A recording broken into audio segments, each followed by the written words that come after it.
Il y a un ingrédient supplémentaire que Jabez a rajouté dans sa prière, dans sa courte prière. Voilà pourquoi, bien aimé, j'ai dit, parfois, certaines prières qui ne font que 10 secondes sont plus efficaces que des longues prières dont Jésus a parlé. Parfois, c'est des longues prières avec des multiplications de vaines paroles qui n'ont pas de consistance. Voilà pourquoi, enfant de Dieu, lorsque tu viens vers un homme de Dieu, tu sais que c'est un homme de Dieu, utilisé par le Saint-Esprit, ne viens pas avec des formules. Laisse-toi devant lui et qu'il fasse ce que le Seigneur le recommande. Parce que parfois, ça nous arrive en tant que serviteur de Dieu.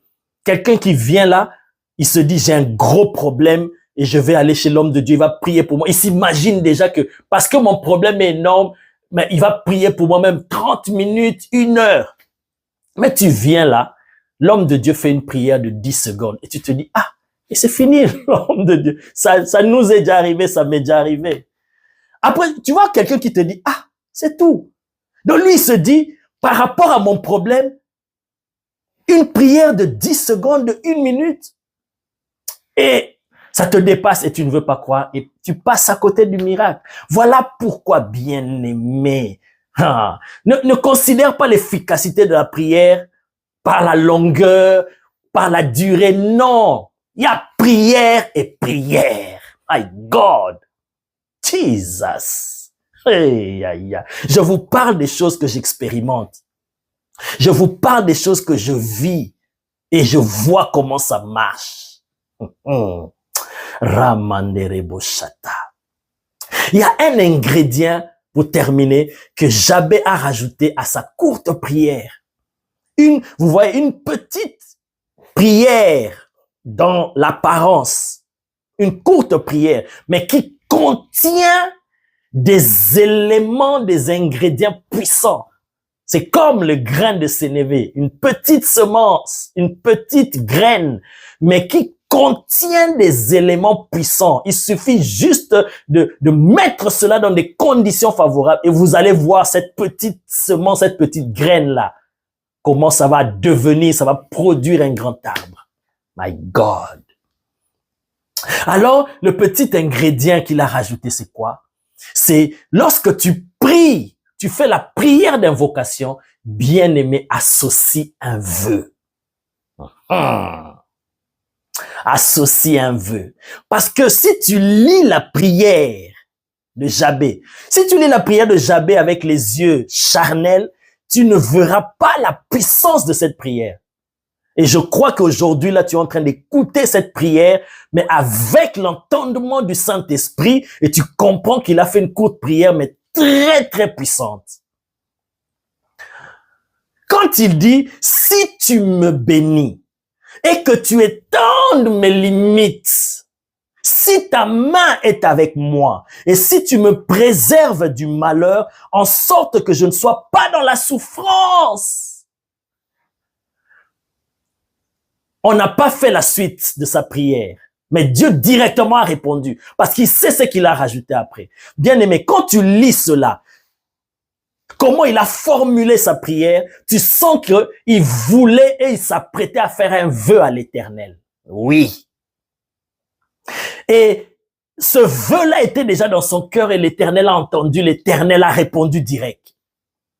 Il a associé un vœu, mais qui n'a pas été mis. Ce vœu-là, si tu veux voir ce vœu-là, en quoi ça consistait, c'est dans les 3 points de suspension. Et pour décoder les 3 points de suspension, il faut avoir les yeux du Saint-Esprit.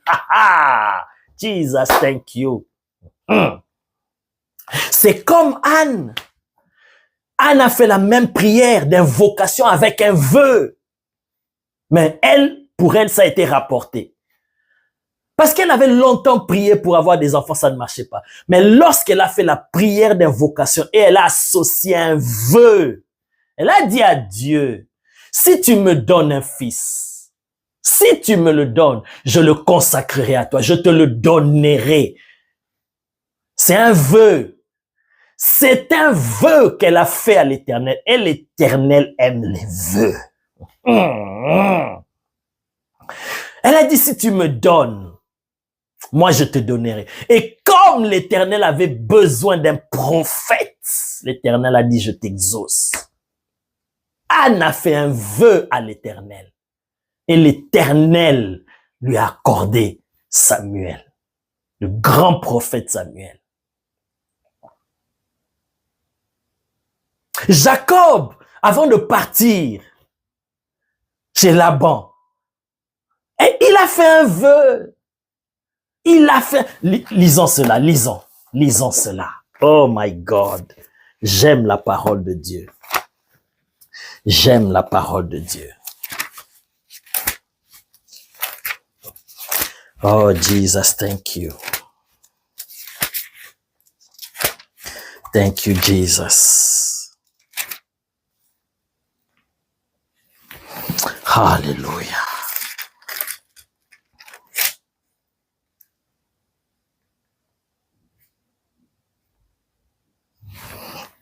Écoutez, Genèse chapitre 28, Genèse chapitre 28 à partir du verset 20. C'est Jacob, après avoir lutté avec Dieu, Dieu l'a béni, il se réveille et il se dit, mais ce lieu est redoutable.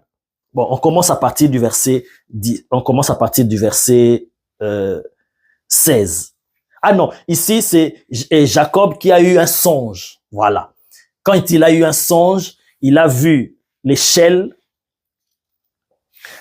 Il a vu l'échelle et au sommet de l'échelle, il a entendu la voix de Dieu. Voilà, excusez-moi, ce n'est pas lorsqu'il a lutté avec Dieu. C'est lorsque il a vu l'échelle. Lorsqu'il a vu l'échelle et il a entendu le Seigneur lui parler, le Seigneur lui a fait la promesse, voici je suis avec toi. Ça c'est à partir du verset 15.